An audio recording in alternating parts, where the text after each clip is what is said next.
சமூக மீடியா சொந்தங்களுக்கு வணக்கம். இன்றைய நாளிலும் மற்றொரு உலக செய்திகளின் ஒரே பார்வையோடு இணைந்திருக்கின்றோம். அந்த வகையிலே மத்திய கிழக்கு போர்க்களம் என்று உலகத்தையே திகைக்க வைக்கும் ஒரு மிகப்பெரிய ராஜதந்திர திருப்பத்தை சந்தித்துள்ளது. ஈரானின் எரிசக்தி ஆலைகள் மீதான தாக்குதல் 10 நாட்களுக்கு நிறுத்தி வைக்கப்படுகிறது என ட்ரம்ப் வெளியிட்டுள்ள அதிரடியான இந்த அறிவிப்பு சர்வதேச அளவில் பெரும் பரபரப்பை ஏற்படுத்தியுள்ளது. வரும் ஏப்ரல் 6ஆம் தேதி வரை வழங்கப்பட்டுள்ள இந்த கால அவகாசம் ஒரு நிரந்தர அமைதி உடன்படிக்கைக்கு வழிவகுக்குமா அல்லது அடுத்த கட்ட தாக்குதலுக்கான முன்னேற்பாடா என்ற கேள்வி எழுந்துள்ளது. அமைதி பேச்சுவார்த்தைகள் ஒருபுறம் இருந்தாலும் லெபனானில் இஸ்ரேல் நடத்தியுள்ள கோர தாக்குதல்கள் மனிதாபிமான பேரழிவை ஏற்படுத்தியுள்ளன. மறுபுறம் அரபிக்கடலில் அமெரிக்காவின் USS ஆப்ரகாம் லிங்கன் கப்பல் மீது ஈரான் இரண்டாவது முறையாக ஏவுகணை தாக்குதல் நடத்தி சவால் விடுத்துள்ளது. இந்த மோதல்களுக்கு இடையே வளைகுடா கடற்பரப்பில் இலங்கை, இந்தியா உள்ளிட்ட தெற்காசிய நாடுகளை சேர்ந்த நூற்றுக்கணக்கான மாலுமிகள் ஈரானின் தாக்குதலில் பலியாகியுள்ளதாக தெரிய வந்துள்ள தகவல் அதிர்ச்சியை ஏற்படுத்தியுள்ளது. இவை அனைத்திற்கும் மேலாக ஈரானின் புதிய உச்ச தலைவர் முஜ்தபா கமேனி குறித்த அதிபர் ட்ரம்பின் தனிப்பட்ட பாலியல் ரீதியான விமர்சனம் சர்வதேச அரசியல் களத்தில் புதிய அனலை கிளப்பியுள்ளது. சீனாவின் கடும் எச்சரிக்கை, தெற்கு லெபனானில் குவியும் இஸ்ரேலிய படைகள் என போரின் அனல் பறக்கும் நிலைமையை இப்போது விரிவாக பார்ப்போம். Fourth Monkey Connect coming soon.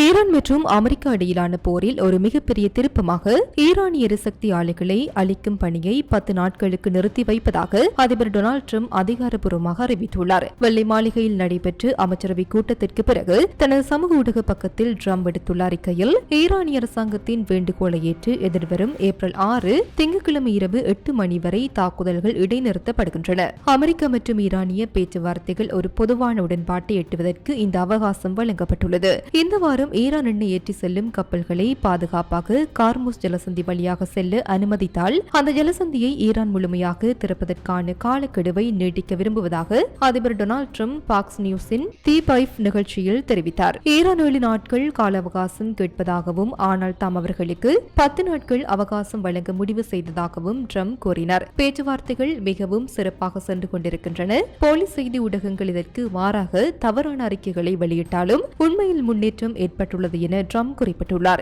ஏற்கனவே பாகிஸ்தான் ராணுவ தளபதி அசீம் முனீர் மற்றும் பிரதமர் ஷெபாஸ் ஷெரீப் ஆகியோரின் மத்தியஸ்த முயற்சியால் இஸ்லாமாபாத்தில் ரகசிய பேச்சுவார்த்தைகள் தொடங்கியுள்ளன. ஹார்முஸ் ஜலசந்தியை இந்தியா உள்ளிட்ட 5 நாடுகளுக்கு ஈரான் திறந்து விட்டுள்ள நிலையில் அமெரிக்காவின் இந்த தாக்குதல் நிறுத்தம் உலகளாவிய எரிசக்தி சந்தைக்கு பெரும் நிம்மதியை அளித்துள்ளது. ஈரானின் எண்ணெய் மற்றும் எரிவாயு நிலையங்கள் மீதான தாக்குதல் நிறுத்தப்பட்டுள்ளதால் கச்சா எண்ணெய் விலை உயர்வு தற்காலிகமாக சீராகும் என எதிர்பார்க்கப்படுகின்றது. அமெரிக்காவின் மிக முக்கியமான கடற்படை பலமான USS ஆப்ரகாம் லிங்கன் விமானம் தாங்கி கப்பல் மீண்டும் தாக்குதலுக்கு உள்ளாகியுள்ளது. ஈரானின் இஸ்லாமிய புரட்சிகர பாதுகாப்பு படை வெளியிட்டுள்ள அறிக்கையின்படி அரபுக்கடலில் ரோந்து பணியில் ஈடுபட்டிருந்த அமெரிக்க விமானம் தாங்கி கப்பல் மீது இரண்டாவது முறையாக தங்களது ஏவுகணைகள் வெற்றிகரமாக தாக்குதல் நடத்தியுள்ளன. கப்பலின் முக்கிய பகுதிகளை குறிவைத்து இந்த தாக்குதல் நடத்தப்பட்டதாக ஈரான் உறுதிப்படுத்தியுள்ளது. இந்த தாக்குதல் ஒரு மிக முக்கியமான ராஜதந்திர சூழலில் நிகழ்ந்துள்ளது. அமெரிக்க மற்றும் இஸ்ரேலுக்கு எதிராக ஈரான் தனது இறுதி எச்சரிக்கையை விடுத்துள்ளது. தனது இறையாண்மை மற்றும் நிபந்தனைகள் மதிக்கப்படாவிட்டால் பிராந்தியம் முழுவதிலும் உள்ள அமெரிக்க மற்றும் இஸ்ரேலிய இலக்குகள் மீது பாரிய தாக்குதல்கள் நடத்தப்படும் என ஈரான் அறிவித்துள்ளது. பிப்ரவரி 28ஆம் தேதி தொடங்கிய இந்த மகா யுத்தத்தில் அமெரிக்க மற்றும் இஸ்ரேலிய கூட்டு தாக்குதல்களால் ஈரான் பெரும் பாதிப்புகளை சந்தித்துள்ளது. இருப்பினும் பின்வாங்காத ஈரான் மத்திய கிழக்கு முழுவதும் ஏவுகணைகள் மற்றும் ஆளில்லா விமானங்களை பயன்படுத்தி தொடர்ந்து தாக்குதல் நடத்தி வருகின்றது. ஈரான் நாட்டின் புதிய உச்ச தலைவர் முஜ்தபா கமேனி குறித்த சர்ச்சைகள் இப்போது உலகளாவிய விவாதமாக மாறியுள்ளன. குறிப்பாக அமெரிக்க அதிபர் டொனால்டு ட்ரம்ப் நேரடியாக வழங்கியுள்ள ஒரு பேட்டி சர்வதேச அரசியலில் பெரும் அதிர்வலைகளை ஏற்படுத்தியுள்ளது.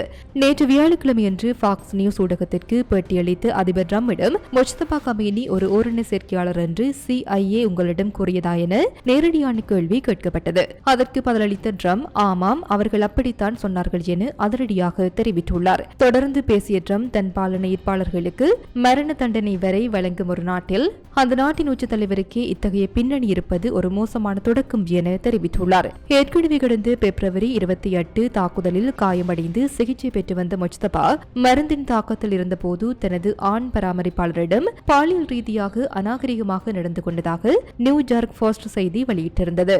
தற்போது ட்ரம்பின் இந்த நேரடி உறுதிப்படுத்தல் ஈரானின் மதவாத ஆட்சிக்குள்ளேயே பெரும் சலசலப்பை ஏற்படுத்தியுள்ளது. கடந்த 2008ஆம் ஆண்டே விக்கிலீக்ஸ் வெளியிட்ட ரகசிய தகவல்களும் மொச்சதப்பா ஆண்மை குறைவுக்காக லண்டனில் சிகிச்சை பெற்றதை உறுதி செய்துள்ளன. ஒருபுறம் வாரிசுரிமை போர், மறுபுறம் இத்தகைய பாலியல் ரீதியிலான குற்றச்சாட்டுகள் என ஈரானின் புதிய உச்ச தலைவர் மொச்சதப்பா கமேனிக்கு இது ஒரு அக்னி பரீட்சையாகவே மாறியுள்ளது.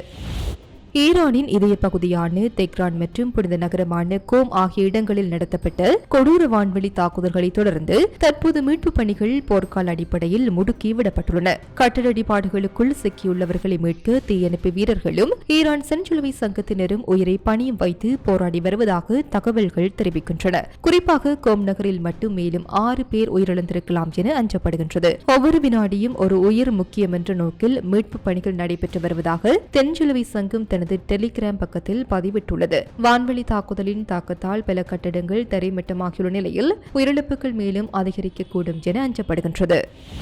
ஈரான் மற்றும் வளைகுடா நாடுகளுக்கு இடையே தீவிரமடைந்து வரும் மோதல் காரணமாக வளைகுடா கடற்பரப்பில் பயணித்த சரக்கு கப்பல்கள் மீது ஈரான் நடத்திய ஏவுகணை மற்றும் ட்ரோன் தாக்குதல்களில் நூற்றுக்கணக்கான தெற்காசிய மாலுமிகள் உயிரிழந்துள்ளதாக BBC செய்தி வெளியிட்டுள்ளது. இந்த கொடூர தாக்குதல்களில் உயிரிழந்தவர்களில் பெரும்பாலானோர் இந்தியா, பாகிஸ்தான், இலங்கை மற்றும் பங்களாதேஷ் ஆகிய நாடுகளை சேர்ந்தவர்கள் என உறுதிப்படுத்தப்பட்டுள்ளது. கடந்த சில வாரங்களாக வளைகுடா ஒத்துழைப்பு பேரவை நாடுகளின் துறைமுகங்களை நோக்கி சென்ற கப்பல்களை இலக்கு வைத்தே இந்த தாக்குதல்கள் முன்னெடுக்கப்பட்டுள்ளன. இந்த தாக்குதல்கள் சர்வதேச அளவில் பெரும் அதிர்வலைகளை ஏற்படுத்தியுள்ளதுடன் பின்வரும் பாதிப்புகளையும் உருவாக்கியுள்ளன. பாதுகாப்பு அச்சுறுத்தல் காரணமாக பல சர்வதேச கப்பல் நிறுவனங்கள் இந்த பாதையை பயன்படுத்துவதை தற்காலிகமாக நிறுத்தியுள்ளன. வெளிநாடுகளில் பணியாற்றும் மாலுமிகள் அனுப்பும் படத்தை நம்பியிருந்த ஆயிரக்கணக்கான தெற்காசிய குடும்பங்கள் தற்போது நிற்கதியாகியுள்ளன. பிராந்தியத்தில் நிலவும் போர் சூழல் காரணமாக பல்லாயிரக்கணக்கான தெற்காசிய தொழிலாளர்கள் வளைகுடா நாடுகளை விட்டு வெளியேற தொடங்கியுள்ளனர். இது அந்த நாடுகளின் உள்நாட்டு பொருளாதாரத்தில் நெருக்கடியை ஏற்படுத்தியுள்ளது. அப்பாவி தொழிலாளர்களை இலக்கு வைத்து நடத்தப்படும் இந்த தாக்குதல்களை சர்வதேச மனித உரிமை அமைப்புகள் வன்மையாக கண்டித்துள்ளன. கடல் மார்க்கமாக பயணிக்கும் பணியாளர்களின் பாதுகாப்பை உறுதிப்படுத்த உலக நாடுகள் உடனடியாக தலையிட வேண்டும் என கோரிக்கைகள் வலுத்து வருகின்றன.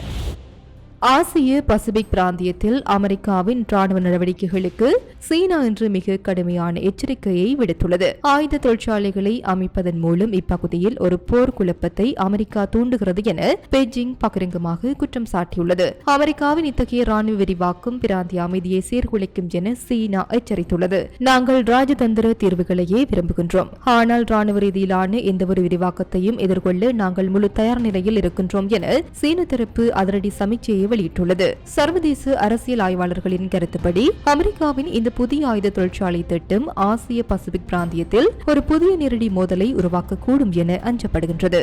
வல்லரசு நாடுகளுக்கு இடையிலான இந்த நேரடி மோதல் போக்கு உலக நாடுகளை பெரும் கவலையில் ஆழ்த்தியுள்ளது.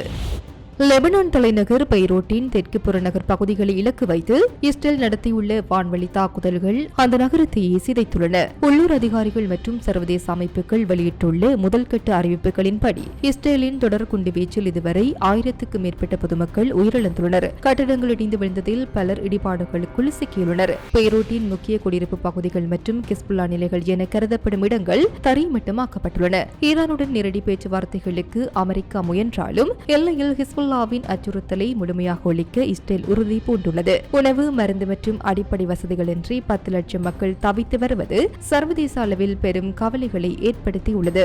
ஏப்ரல் 6ஆம் தேதிக்குள் ஒரு விரிவான போர் நிறுத்தம் ஏற்படாவிட்டால் லெபனான் முற்றிலும் சிதைந்துவிடும் என ஐநா எச்சரித்துள்ளது. இதேவேளை தெற்கு லெபனான் நிலையில் ஏற்கனவே உள்ள படைகளுடன் கூடுதலாக பெருமளவிலான துருப்புக்களை இஸ்ரேல் பாதுகாப்பு படை குவித்துள்ளது. இந்த வார தொடக்கத்தில் இஸ்ரேலிய பாதுகாப்பு அமைச்சர் விடுத்து அபாயகரமான எச்சரிக்கையை தொடர்ந்து தற்போது ராணுவ நடவடிக்கைகள் தீவிரமடைந்துள்ளன. குறிப்பாக லெபனானின் ஹபார்ட்ரூம் கிராமத்தை குறிவைத்து நடத்தப்பட்ட வான்வெளி தாக்குதல்கள் இப்பகுதியில் பெரும் பதற்றத்தை ஏற்படுத்தியுள்ளன. இஸ்ரேலிய குடிமக்களின் பாதுகாப்பை உறுதி செய்ய எந்த எல்லைக்கும் செல்ல தயார் என IDF விடுத்துள்ள அறிக்கை லெபனான் நிலையில் ஒரு முழுமையான போருக்கான சமீட்சையாகவே பார்க்கப்படுகின்றது. இத்துடன் குறித்த காணொலி நிறைவு பெறுகின்றது. இது தொடர்பிலான உங்களுடைய கருத்துக்களை கமெண்ட் வாயிலாக தெரிவிக்கலாம். இது போன்ற பல செய்திகளை தெரிந்து கொள்ள நம்முடைய சமூக மீடியா யூடியூப் சேனலை சப்ஸ்கிரைப் செய்து அருகிலுள்ள பெல் பட்டனை கிளிக் செய்யுங்கள். மேலும் செய்திகளை உடனுக்குடன் தெரிந்து கொள்ள சமூகமீடியா.com என்ற இணையதளத்தின் வாயிலாக எங்களுடன் இணைந்திருங்கள்.